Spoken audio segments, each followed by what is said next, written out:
gentlemen, welcome my mom, Miss Joy Sayaman!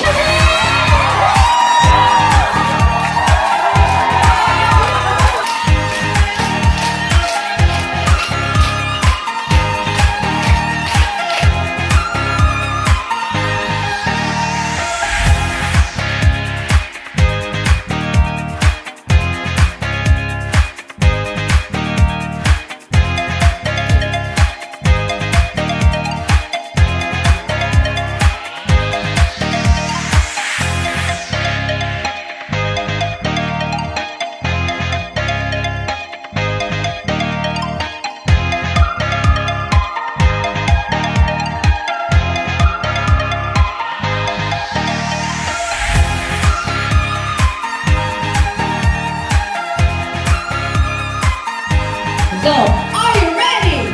Yes! It's time!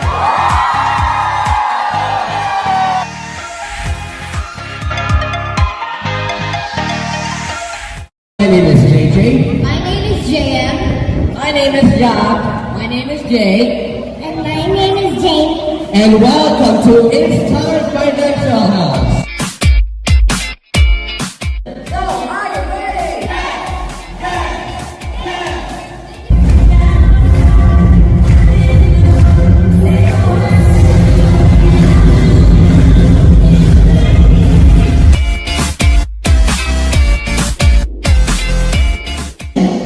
Invest in the stock market so that you'll become rich. I know it's unconventional, it's not traditional, but it works.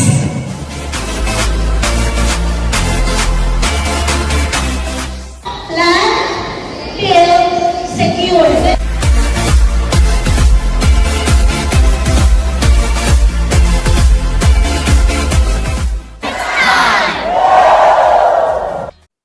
I'm JJ. I'm JM. I'm Jock. I'm Jake. And I'm Jamie. And welcome to It's Time WoW, Wisdom on Wednesdays. your weekly dose of wisdom. So every Wednesday, we will invite wisdom-filled individuals that will share with us their expertise, competence, and experience that will help us gain more success, knowledge, and wisdom. And we'll have these episodes ready and available on our YouTube channel for your future reference.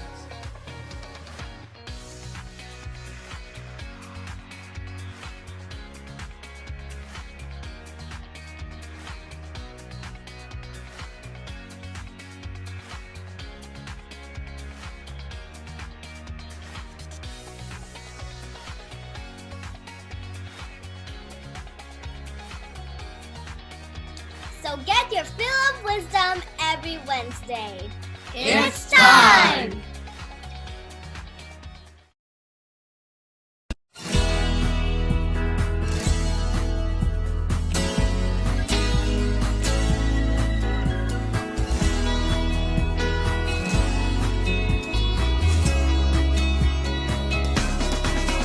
There's a secret to success. Everybody hopes to find.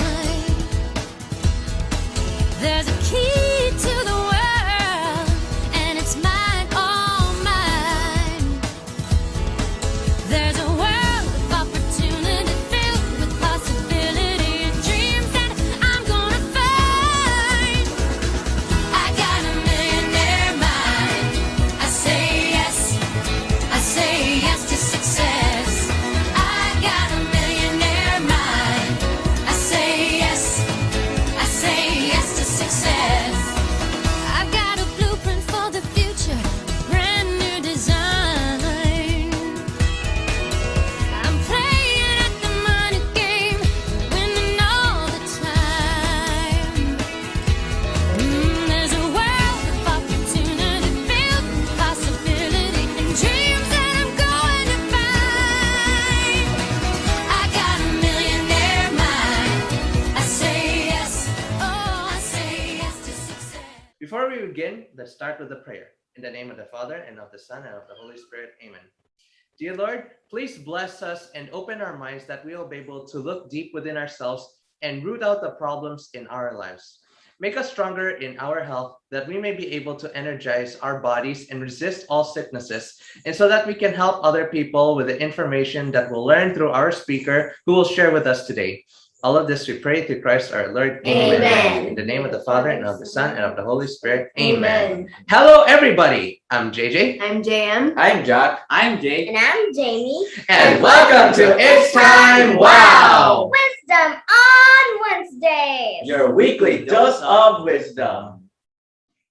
Our guest speaker for this month is an intuitive healer who has scorned the depths of his own pain, searching for the most powerful healing practices.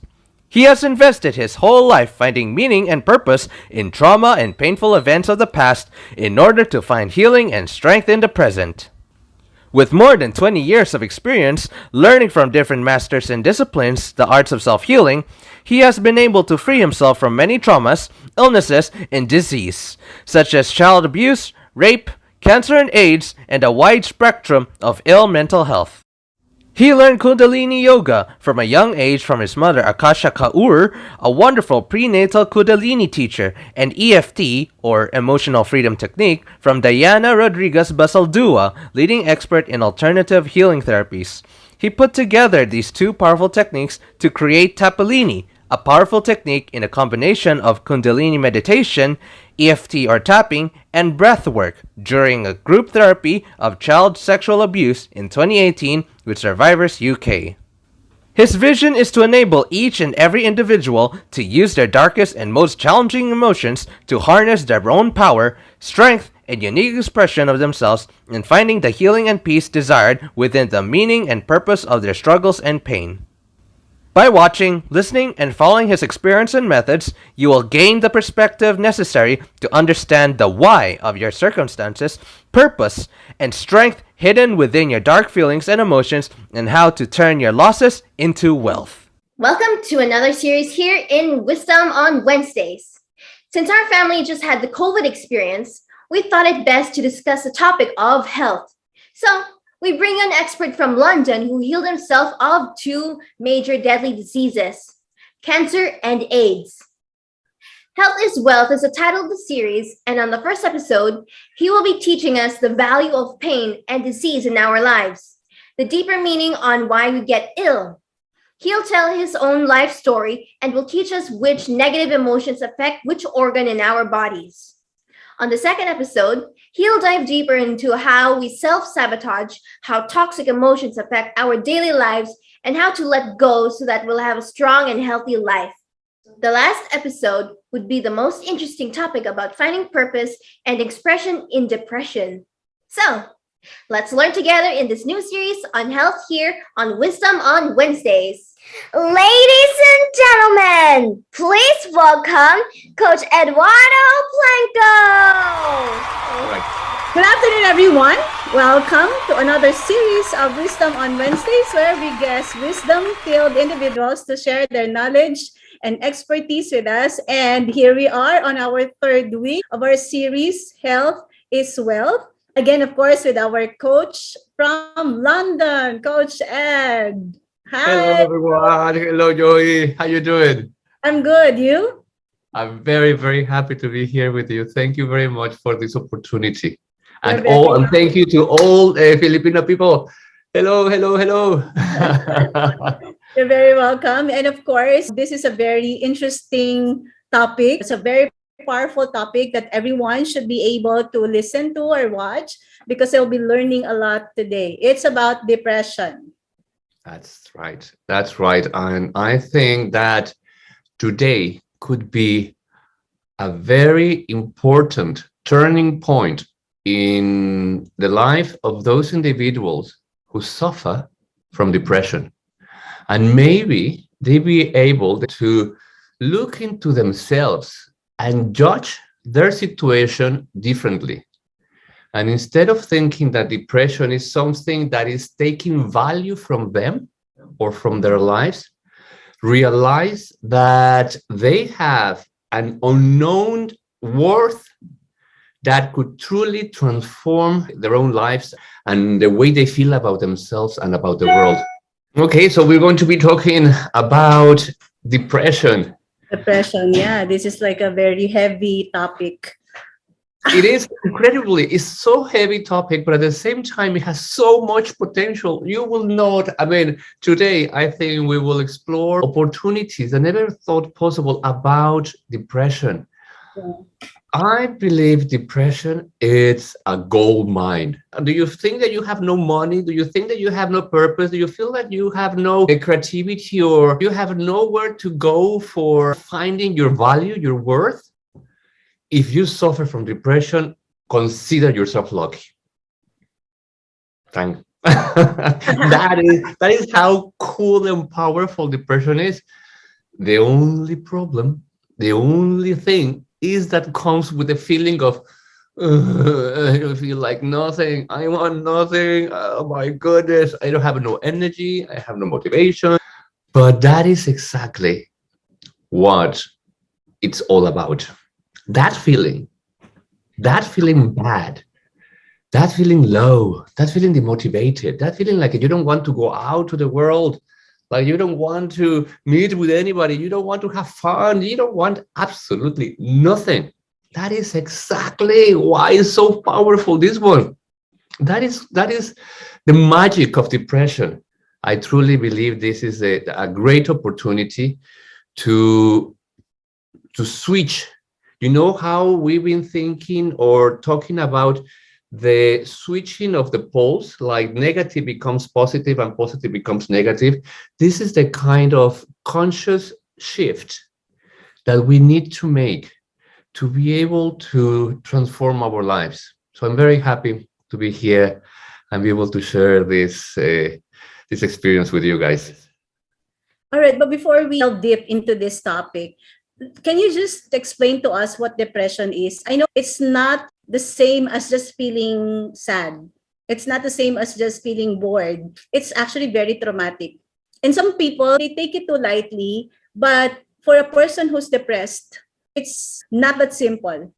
It's something that they sometimes they feel that they can't even control. They just feel sad for no reason at all. So I guess, Absolutely. going back to our topic, it's really deep into our subconscious and our past traumas. Yep. Right? 100%. And you are so right. And it makes people feel totally disempowered. That's probably the worst of feelings, feeling like you have no control over what you're feeling and you wish you could shift it because it just feels horrible. It feels like this sunken feeling that you have no idea where it's going to land, because you feel that if you allow it to continue, you're going to end up under a train, or you're going to hang yourself in the bathroom, or you're going to throw yourself from the tallest building. That's how bad it feels. It's true. That's how bad it feels. But we have to begin to realize that with depression, especially, and with all the emotions, but with depression is specifically intense, there are two conditions to this situation. We have one, the feeling bad condition, the feeling low, the emotion that vibrates in a low frequency. That is, that feeling of low, of thinking, of bad, of not wanting, not knowing, just bad. But then we have another condition, which is the judgment of that. How we feel in relationship with what emotion we are experiencing. And this is where everything goes even lower, because depression is not like a virus. It's like we are not in an unjust universe that says, you know something, I'm going to make you suffer just because you need something to suffer about. No, there is a purpose for everything. Nature has a purpose for absolutely everything. So we have these two conditions. One is the feeling bad, and that is judgment of how do we feel. And that is where things can go really, really, really bad, because you're feeling something and then you judge yourself like, I shouldn't be feeling this because I'm depressed. I lose worth. I lose value. I'm wasting my life. Look at all the people who are happy out there and I'm just here miserable. And we don't have the opportunity to look differently, to at least not feel bad for feeling bad. Does that make sense? To not feel bad for feeling bad. If you're feeling bad, realize that there is a purpose. To realize that there is a need for you to explore that emotion, explore that feeling, explore what is happening, why is it caused, where does it come from, what's happening. Instead of judging it, just go deep and ask questions. What's happening to me? So there are many questions that we can ask. Well, is that already the worst that we can do when we are depressed? Like we judge ourselves, of course, other than taking our life. The worst we can do is obviously wanting to escape that feeling. That is the worst I can do. Wanting to escape the feeling and not being able to confront that reality. In that situation, if you feel like that you need to escape at all costs, this is a moment when you need to ask for help. Remember that you are not alone, and there are people who will make you feel safe and will do whatever they can to support you and to give you the tools or the inspiration or motivation that you need to feel better. Because death is never the answer. Never the answer. Now that we talk the matter of death, in depression and in all humans right now, there is something that makes us very, very depressed. And it's the fact that we don't know what's going on the other side of the veil. We have no idea what is happening after we die. And that ignorance, that uncertainty, that darkness makes us feel very afraid. And it makes us think that there is nothing out there because we don't know and nobody knows. We think there is nothing. There is nothing, and therefore, it must be darkness. It must be empty. There is nothing, and there is no bigger fright or fear than the not knowing. I am here. Probably this is why I'm here to share this with you. I've had 2 near-death experiences. I know how it feels to transition into the other world. And it's not just like I saw the light or I went through the tunnel. I went straight into the other side and I saw my grandparents and I saw people from other lifetimes and I had the feelings. Oh my goodness. It was like imagine bliss and it just doesn't end. Imagine that's how it feels. Honestly, it's just this vibration of I'm right now vibrating at that level because it just feels so empowering and it just feels so beautiful and perfect and powerful. And you connect at so many levels and you receive confirmation that people have been waiting for you, that you're very welcome, that you always were protected, you always were guided, you never were alone. And you feel this massive sense of I am home. The home that I always knew that I had, the home that I felt the unconditional love of everything that I am and everything that I've done, zero judgment, zero limitations. That was the feeling of, wow. But then realizations. Imagine that suddenly you realize you are not limited by your skin and you are everywhere, literally everywhere. That is incredible. That is just a sense of humongousness. You feel like you are as huge as this universe. That's how you feel. And it's not, I imagine. No, you can feel the point of your finger. Like if you close your eyes, you can feel the point of your finger. At that stage, I could feel in every corner of the universe with a certainty that I was there. Wow, it was amazing. And the other feeling was about non-gravity. There is no pull down. Therefore, you are floating. You only need to think, to move, to act, to change, to transform. It's a sense of freedom beyond anything I can imagine describing. I would say it's like a floating planet on the universe. Like that, you feel like you are surrounded by everything and you are just very easily, non-effortlessly floating in the middle of absolutely everything. And you are certain of who you are because that sense of I am, I mean, that voice, I'm going to compare it like this. When you are sleeping and you dream and you know you are you, that same feeling goes with you when we cross over. The same feeling, the same I am, and you can remember your lifetime, you can remember your family, you can remember everything. You can remember everything about every single lifetime. You can remember people, you can see them all. Because another thing that happens at that level is the all-knowing. You, in an instant, remember absolutely everything that you need to remember about yourself and about who you are, about where do you come from and where you're going. And suddenly it's like a, whoa, now like wisdom on Wednesdays, whoa. Hold on a second. You mentioned that you had two near-death experience, but last time I thought it was just only one when you tried to. Yes, that first one, that So was the the first first one one. that you're talking about, when was this? This one happened in 2012. Oh, Actually, it happened between the 11/11/11 and the beginning of 2012.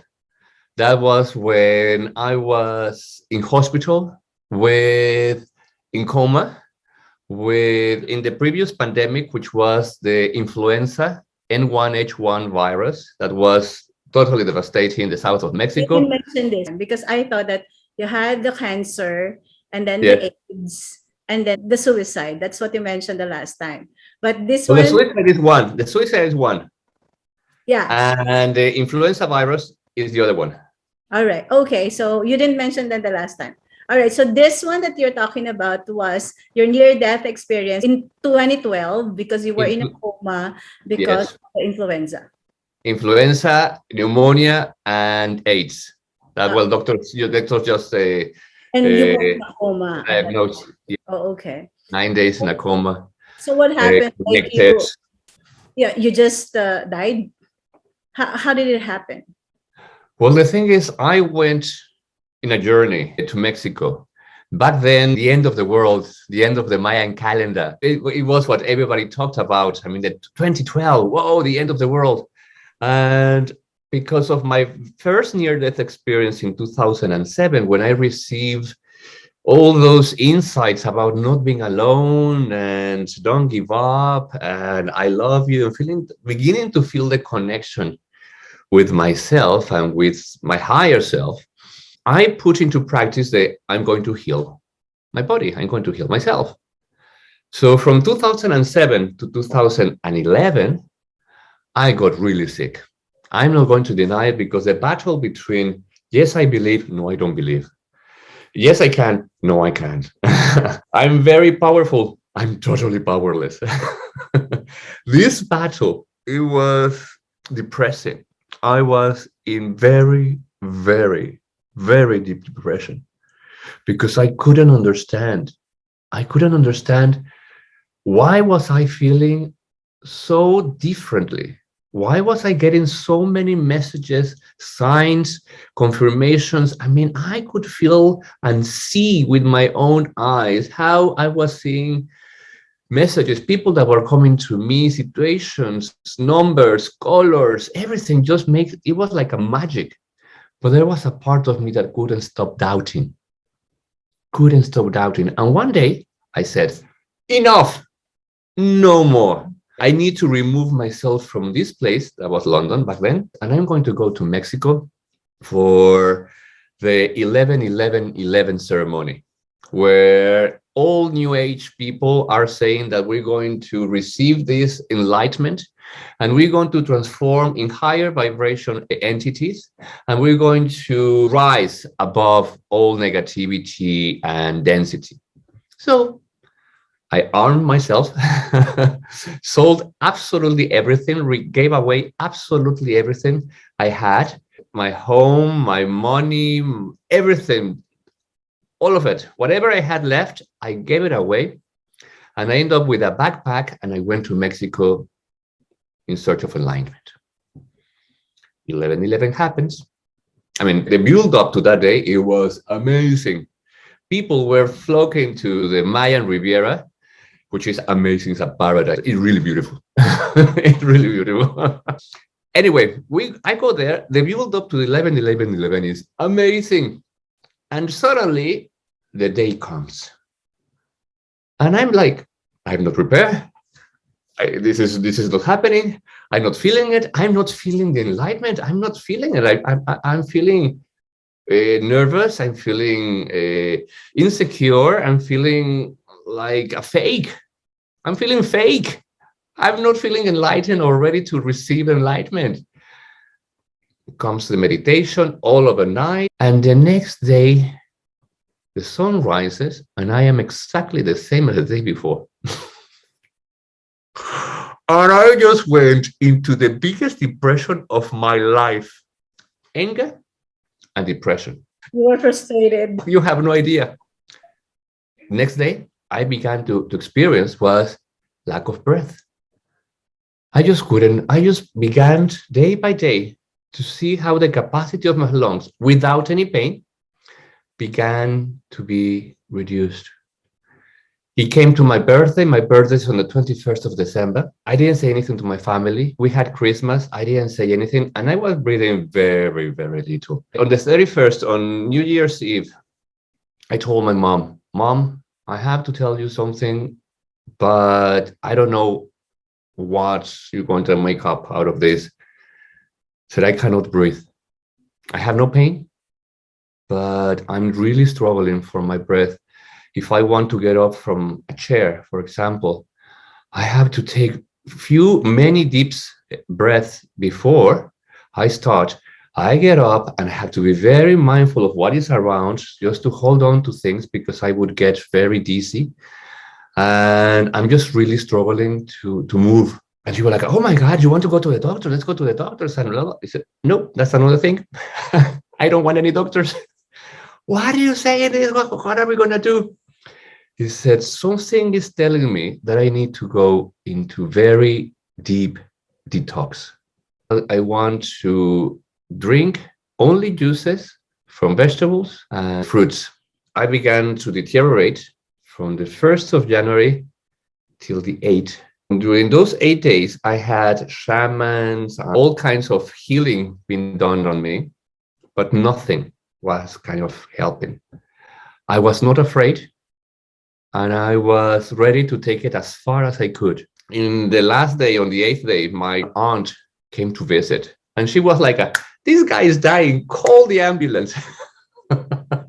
In the moment they called the ambulance, I fell in coma. I just lost consciousness. That's where a massive journey began. I went into 3 different levels of consciousness. So this is during your coma? Yes. Okay. Yes, this is the time in coma. And what did I see on the other side? Because the first stage, as I call it, was the red world or the red forest. Because when I went into coma, I woke up in a forest or some woods that looked as if I was inside a drop of blood. It was very dense. I couldn't breathe. I was still struggling to breathe. It was very scary. It was hugely beyond scary. It was like sleep paralysis, like at that level of fear. I mean, if you know sleep paralysis, it's just terror beyond anything. That's how I felt inside there. And I couldn't breathe. And I saw entities and I saw kind of demons, like monsters. And I was just getting scarier and scarier, and I couldn't breathe. And I remember at some point begging to my mother, because I knew she was near to me, help me. I don't know what's going on. I cannot breathe. Help me. And I remember I just saw this kind of image. And she said to me, in my own world, mind, or whatever, relax. It's okay. I'm here with you. And in that moment, I remember taking my last breath and I separated and moved away from that scene and moved up into the next level. And that next level, I call it the Black Archives because it looked like a tunnel. In my experience, was more like a bridge. It was a bridge surrounded by massive black shiny buildings made of like from marble. It was gorgeous, black, massive. And in there, I saw my family. I saw the different circumstances of my past. I saw information. I received, that's why I call it the archives, because it was all about information. And in that tunnel, I received information about the origins of my soul, how we were created in clusters of people or clusters of souls. We are not born alone. We are born in clusters with other souls that are born at the same times. And this is our soul family. And we separate throughout the years and throughout lifetimes, but we always come back together.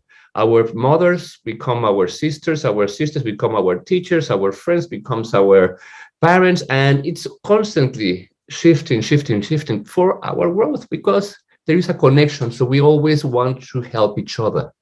We are never against our own growth. And I receive information of why the pain of my past, why the abuse, why the illness, why all those question marks in the mind, like who am I and what am I doing here? Simple as that. And when I received all the information and I was at peace with everything, it was like, oh, wow, I understand now why the pain. I can see the benefit of my growth in the depression. I can understand the benefit of all that pain. I understand what they taught me and all the wonderful things that I became thanks to it. And then once I found that peace, I moved to the third level.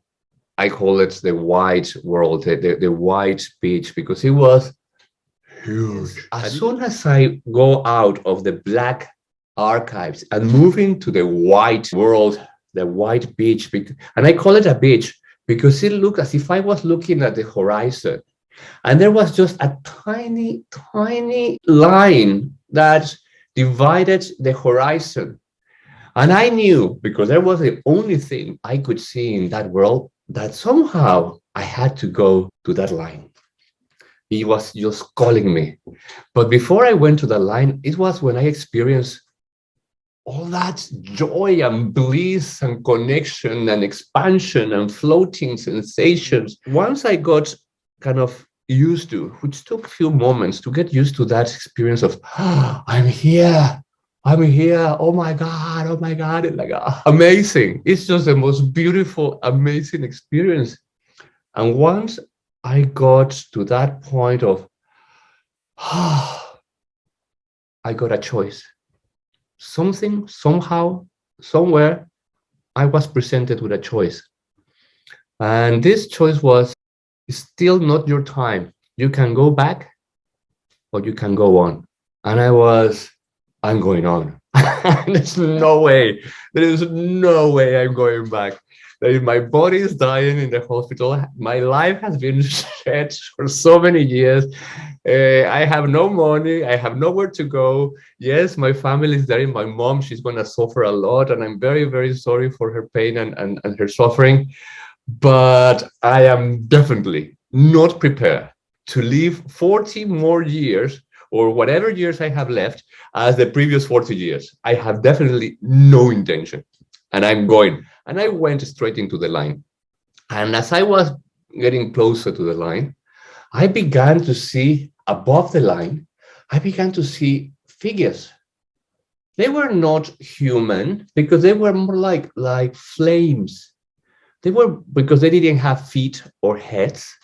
They were just like flames standing next to each other. But the knowing, I knew who they were from previous lives. And more importantly, I remember feeling, knowing, connecting with, oh my God, there you are, long time no see you kind of thing. Like, oh my God, like you see family or you see your best friend. And like, oh, and they are coming all to meet me. And they were kind of gathering. And it was like, oh my God. And the closer I got, I was just displeased. It was like I was being pulled from the heart.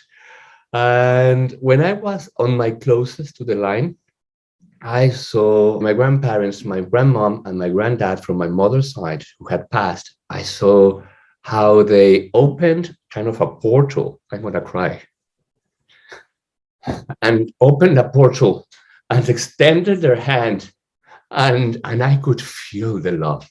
I could feel the love. I could feel that connection that is beyond death, beyond time. It was there.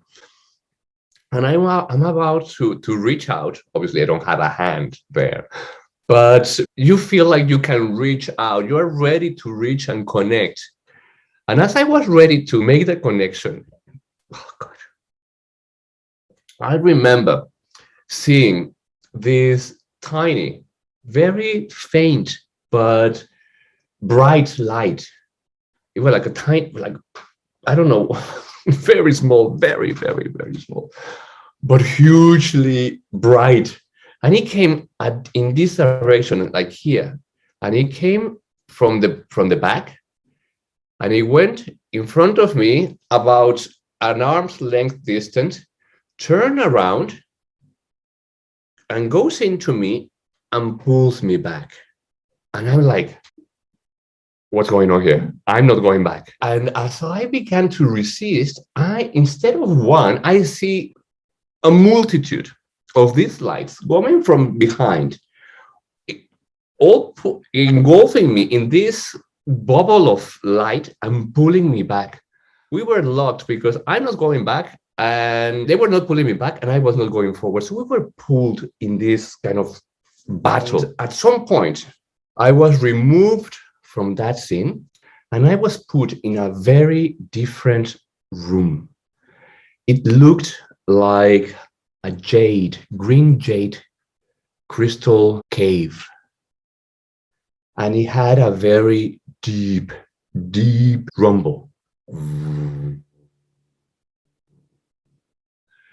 that was all I could see and hear. The small space, the green color, and the rumble. And at some point being there, the same voice that I heard in my near-death experience of 2007, the same voice came forward and said, stop resisting and let go. The next stage of your life is different from the past. Now it's time for you to enjoy your life and share your experience. In that moment, I begin to see within myself, as you can remember to the past, you can remember certain stages or pictures of your past and you were different moments. I began to remember future. I began to see how I was going to grow old, how I was going to grow happy, how I was going to feel worth the experience, how I was going to be healthy. And it was like, okay, that life I like. And in that moment, I enter a vortex. The next thing I know is I'm on my bed in the hospital and doctors are about to disconnect me from the ventilator. Yeah. So when they're about to disconnect me from the ventilator, they suddenly realize that this guy is opening his eyes. You can imagine the fright that those doctors, they were like shocked for days. They were in a coma for like 8 days and they thought that it was the machine that was just giving you life. So they were ready to disconnect me because obviously we were in the middle of a pandemic and they needed the bed. And Yes. they knew because my mom was told, and she has the recording because she couldn't believe her ears when the doctor told her, this guy, there's no chance. His immune system devastated by AIDS. He has pneumonia and his lungs are 95% destroyed. There is no chance that this guy is going to wake up. And if he wakes up, he will not be able to breathe and he will always need to be on life support. Right. That was the prognosis that I had. And suddenly I opened my eyes. The only thing I could do was open my eyes and move my hands. I couldn't lift my head. Right. I couldn't get up, nothing. That was when I woke up. 2 days after, I pulled the tubes from my mouth and I began to breathe. I asked my mom, Wow. I asked as soon as I saw her, I said, I need you to help me breathe. And we were repeating a mantra, a Kundalini mantra, Ra, Ma, Da, Sa. Sa, Se, So, Hum. And we were breathing in 4 times.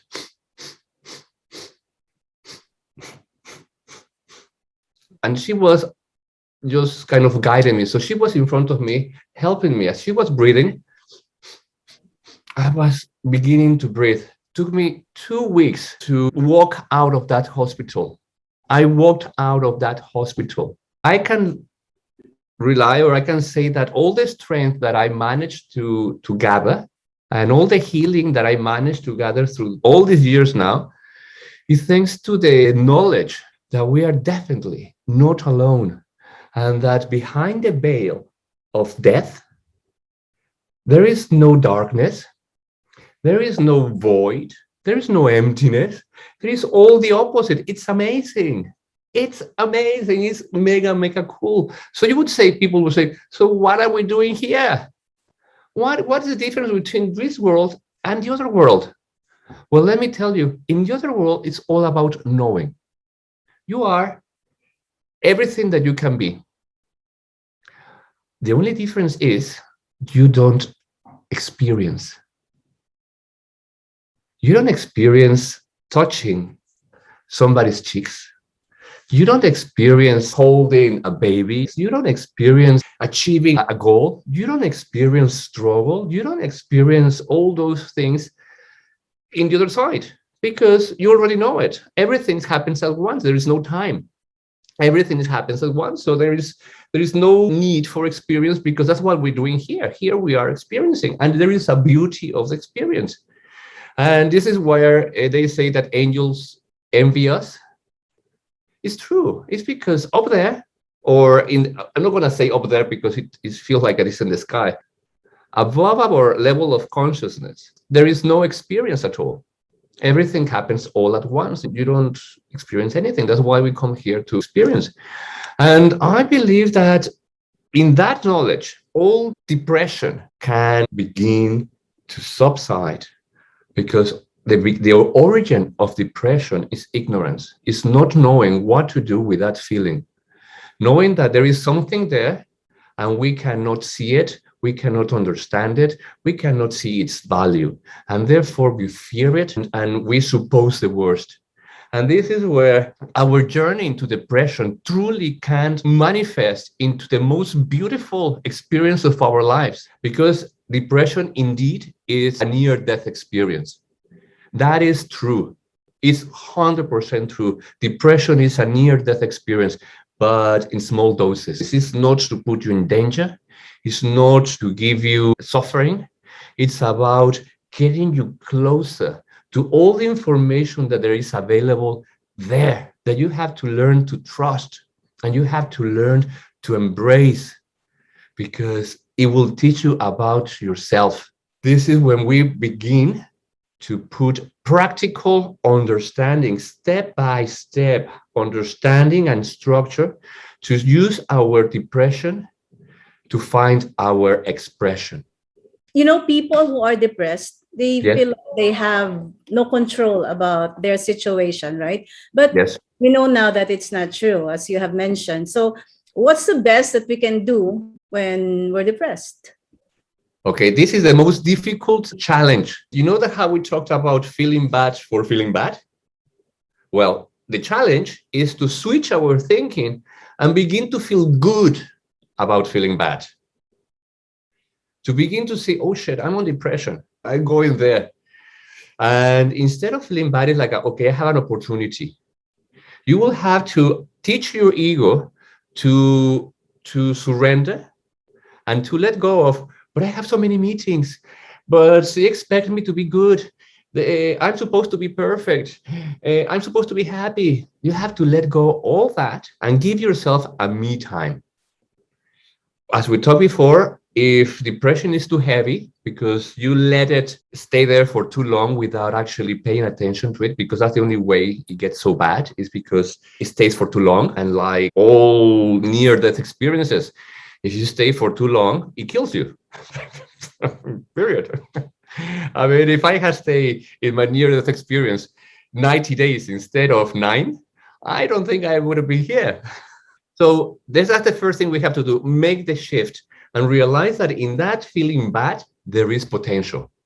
And you can get to know about yourself and you can begin to change your reality if you pay attention of what's going on. Definitely. So that would be the first shift, which is probably the most difficult one. Okay, but they don't want to like really just move. I mean, they're just there, lethargic. No, for example, there are things that makes us feel good when we feel bad. For example, sad songs.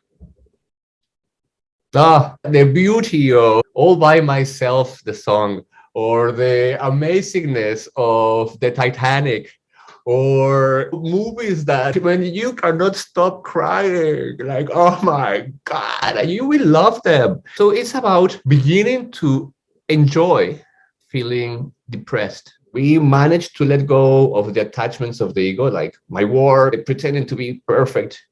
That was a difficult one. The only thing you can say is, I'm going to take as long as I need to.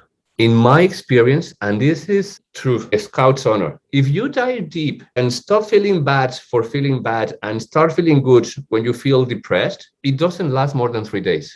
I would say that at this point, it lasts less than 24 hours. Should you be telling your friends about it? Because when thoughts turn morbid, they want to escape. I think that's a time when it gets serious, right? Like when they're sick and tired of everything and they don't feel like they have friends or no one loves them. I think that's when it turns dangerous. So should you be telling your friends about it? Definitely. Would it help? The closest friends, the ones that you can truly rely on and be there for. Sometimes we don't have those close friends. When we are depressed for a very long time, sometimes we don't have those close friends because we push them away already at some point in our lives. But that's when we can rely on the goodness of strangers. Oh yeah, that's true. This is when we can rely on the Samaritans or the hotlines, Right. or people who are there, especially for moments like that. Right. So This is we would need like really medical help because you Yeah. say depression, it's psychological. When it gets chronic, yes. It's because we get used to it. I mean, we humans, we have an amazing level of adaptability. And we can even adapt to those levels of depression. Right. What happens is that instead of being just a call to dive into your subconscious, it becomes a chemical imbalance in your brain. So it can sustain the same level of depression. That doesn't mean that it's uncurable. That doesn't mean that it will be there forever and ever and ever in your life, and you will have to consider yourself depressed anonymous.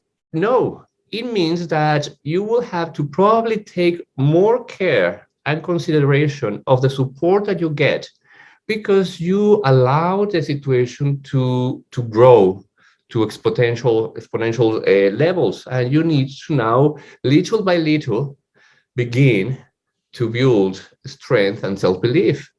If you are on antidepressants and you feel like, okay, now that I have the medication, at least I can think, at least I can stop crying, at least I can look up and see what's going on. I may not feel much because the medication, what does is it numbs you.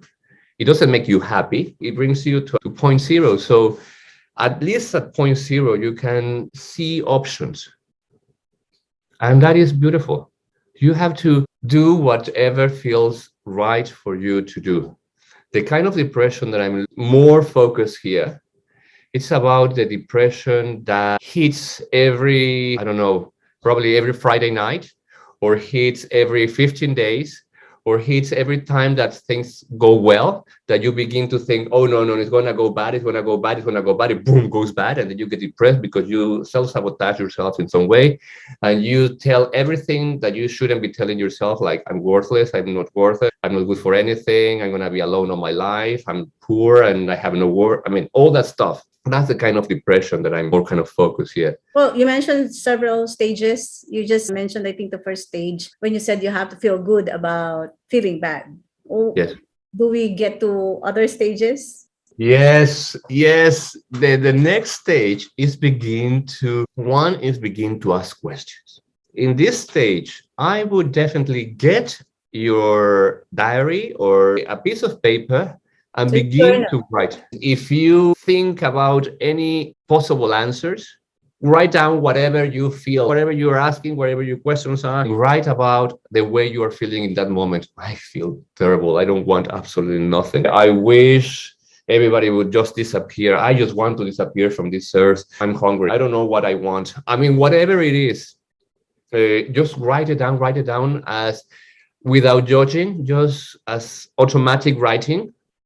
Just let it happen, let it flow, let it move, and you will amaze yourself about the answers or the insights or the creativity that comes from you. Poetry is very easy to achieve at those levels because you are so connected with your heart, so connected. Communication with God. Wow, you start talking to God and God answers back. Definitely. I mean, you receive insight. You know exactly what's wrong in your life. You know what needs to change. You get the inspiration because what gets you out of the depression is when you suddenly get the piece of the puzzle that says, hey, so I need to break with that pattern or with that man or with that woman. I need to quit my job. I actually want to go to the beach. Oh my God. The thing is, I cannot stand my children. Oh my God. And whatever it is, suddenly it hits you and you go, oh, wow. In that moment, the You get depression begins, enlightened. the depression begins to lift and you have something to do and you want to do it. And suddenly the world seems brighter and you have purpose. You have a mission. This is what gives meaning to humans, purpose and mission. And when you come out of depression with that level of insights or with those pieces of the puzzle, they give you purpose and mission. It's like, yes, I know what to do. Now, the next level, it's, oh gosh, I have to break up with my boyfriend. Oh my goodness, I don't know what to do because he's a narcissist. He would not allow me. He would not let me. Oh my God, what am I going to do? And then is when we have to have the courage and find the strength. Because this is where you find a coach. It's Yes, very important to have someone guide you. Like really. yes, absolutely. So is that already the secret of getting out of depression? That is the deepest transformation. The biggest transformation or challenge, remember, is not feeling bad for feeling bad. It's actually realize that the depression is not just one massive darkness. There is actually two. There is one, the feeling of feeling bad and feeling low and feeling lack of energy and not feeling motivated and feeling depressed. And the other one is the judgment of that. Once we have changed the not, okay, I'm not going to feel bad. I'm not going to reject it. I'm not going to push it away. I'm not going to deny it or mask it with addictions or pretending that everything is right. I'm going to actually dive into it. And I'm going to begin to see what can I do. Take a time off to work with yourself, to look into that. Write. Do whatever creative art. Either write, sing, sculpture, knit, paint, or write songs or say poems. Whatever it is that you connect with, do something artistic when you are at that point. And it's very easy. It's very, very easy. But you're so connected with your heart. And the next level Once you have all that product that you created in your depression, then you sell it. Sell it. If you wrote those memoirs and you connect it, you have no idea the power that it has when you share your pain. True. People connect way deeper with pain than with happiness. You can see people on Instagram all happy, ha, ha, ha, ha, ho, ho, ho, and they have a lot of likes. But you see someone who's struggling and they have millions of likes. That's true. Like Taylor Swift. She Yes. writes her songs. Yeah, the authors, right? As personal stories actually are very, very powerful. So yeah, that's true. So this is how you make money out of your depression. Yes. That's how you make money out. Yeah, exactly. It has to find value in what you Yes. thought completely worthless. True. You will come to a day that you say, gosh, I haven't been depressed in such a long time and I need answers. I need more product. How do I get my connection with God? Then you realize that you have other opportunities like deep meditation. It gets you there. Right. Silent meditation. I do Kundalini meditation, but for the level of insight, it's more Vipassana kind of meditation, the silent observer. When you simply observe what is going on. Don't do more. Just breathe and observe. How you're feeling, what's happening, how your body's reacting, how your mind is reacting, the kind of thoughts that come and go. And you see all this chaos. And just by breathing nice and slow, it all comes down to a stillness at some point. In that stillness, that you receive all the information that you need. I've written my most beautiful pieces of art. This is a book that I wrote. Look at the size of it. Wow. While being in depression. Wow. In one of my deepest moments of depressions. If you allow me very quick, there is a little poem here that I would like to read, because this is the kind of Sure. work. It's a prophecy of time. Reading between lines is a talent I do enjoy, as much as praying to all the mighty gods. In loving times of crying nights, we come galloping into the light. Go in circles one more time. Come and show me you can cry. This is not a rhyme nor a prose. It's just loving men in a song that's lost. The time you found is no time at all. It's our soul who asks for more. Keep on crying to the night, and no more sorrow will be found. The shining suns are brightly crowned. Our morning shadow is all you are. Never mind your carcass vessel. Never mind your mindless eyes. This is the final warning of darkened times. This is I of pure blood line. A rose will kill you with a thorn, but we shall live beyond the fall. Keep on coming through the right.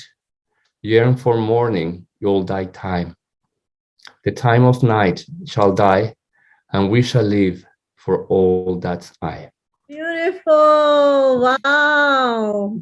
This is the kind, I mean, if I sit right now and want to write something like this, it doesn't happen. Right. You have to have That sense of emotion. Exactly. Is that available on Amazon? No, actually, it's not available because I self-published. I can send you a Only there link. in London? I'm gonna send you the link. I'm gonna send you a link because You have an ebook?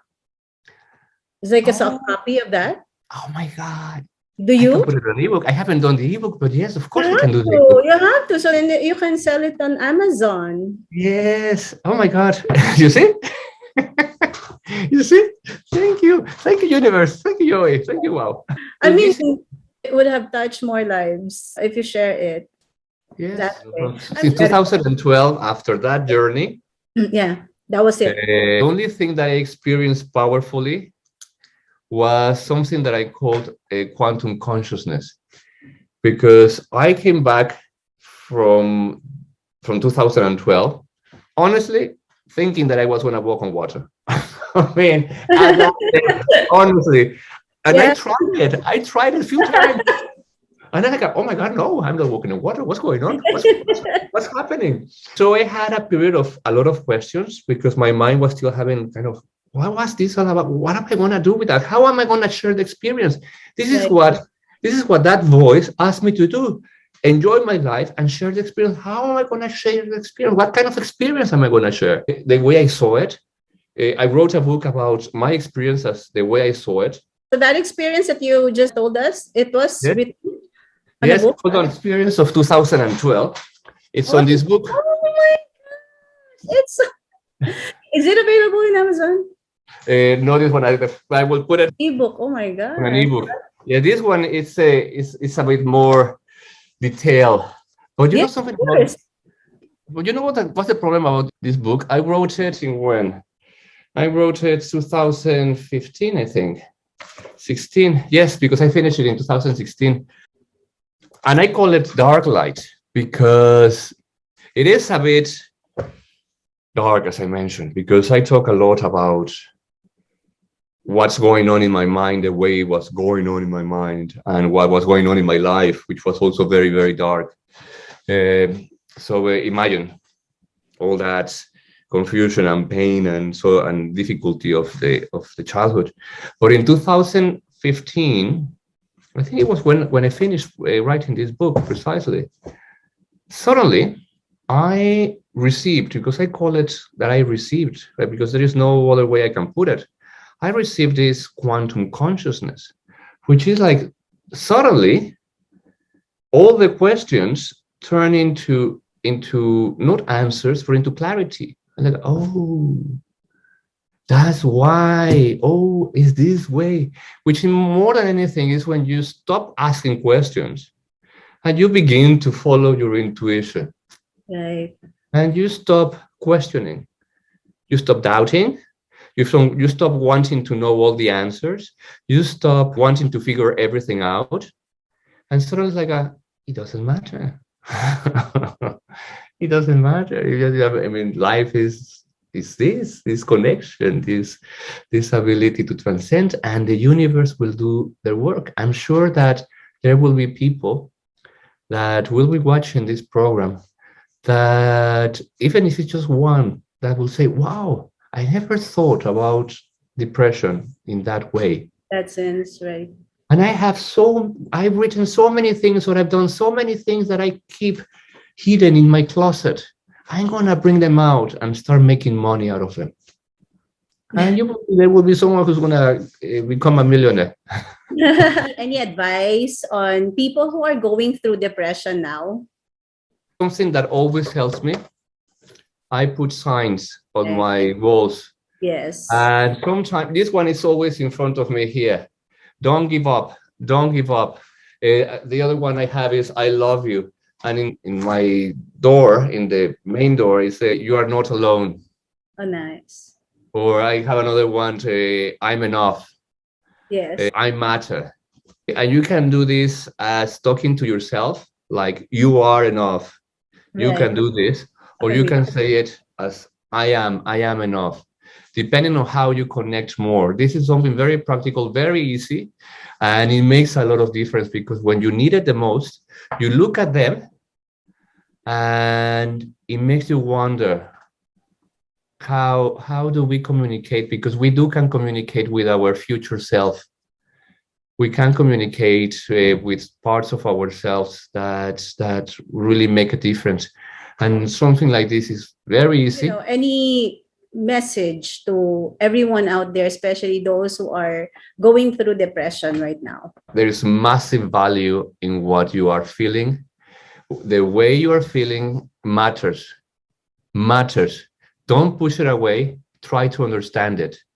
And the more you know about yourself, the greater the self-worth you're going to feel about your life. Thank you so much, Coach Ed. And I wish this wouldn't end. I hope that we will be back for other topics, especially Yes. this quantum consciousness that you have mentioned. Maybe we can discuss about our conscious and subconscious, because that's actually what we really need to understand here in this world. It's very important that we go into self development or self mastery, so that there would be less judgment in the world. And more growth and compassion and connection. And yes, absolutely. We have to do it. We have to do it. You are doing an amazing job, Joey. You are doing an amazing job with your whole family. Congratulations. Congratulations. And thank you for opening these spaces for people like me, and to making sure that your children have a better future. Thank you. Thank you so much.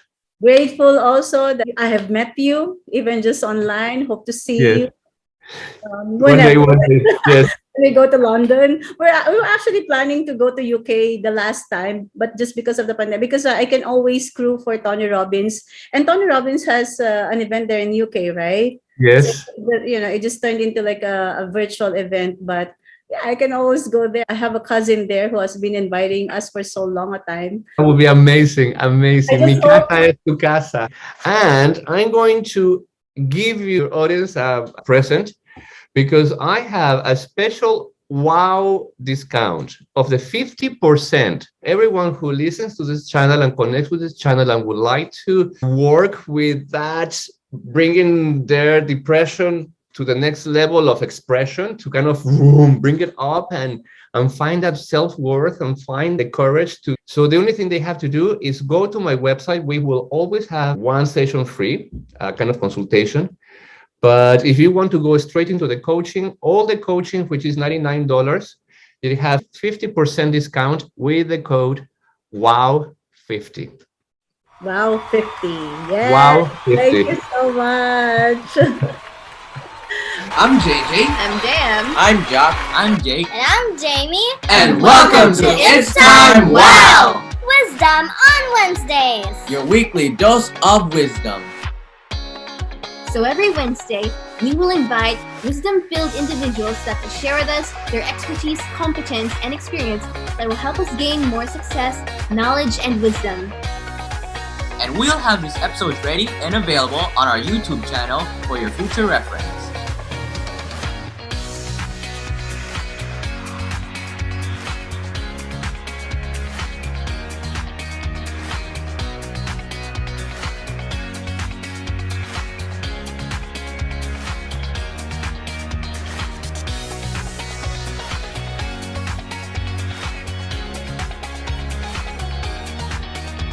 So get your fill of wisdom every Wednesday. It's time!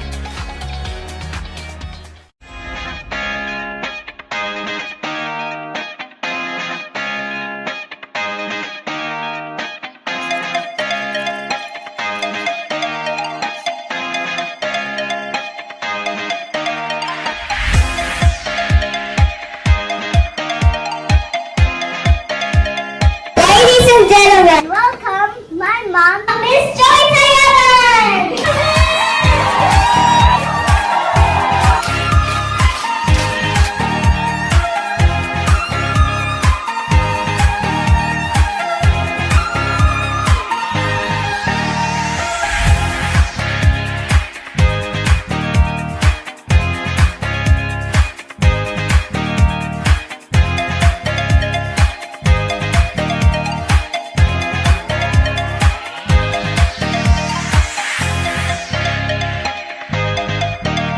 So,